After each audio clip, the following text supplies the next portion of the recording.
हाय जय जिजाऊ, मी जयश्री आणि माझी आई. आणि आज आम्ही काय करतोय माहिती का, आमच्याकडं हे कांद्याचं बी कमीत कमी 7 ते 10 क्विंटल बी व्हायचं, पण पाणी नसल्यामुळं आणि जमिनीत पण काहीतरी प्रॉब्लेम आल्यामुळं ते बी आमच्याकडे येईना चांगलं. पण 1-2 झाडं होती बघा, 2-4, तर तिथं हे आलेत आणि आता हे तयार करायचे.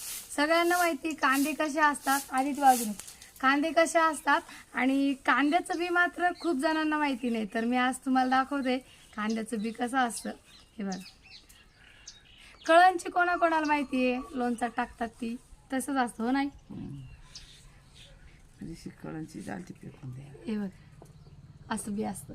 आणि हे टाकलं की रोप तयार होतं आणि रोप टाकलं की मग कांदे येतात आपल्याला.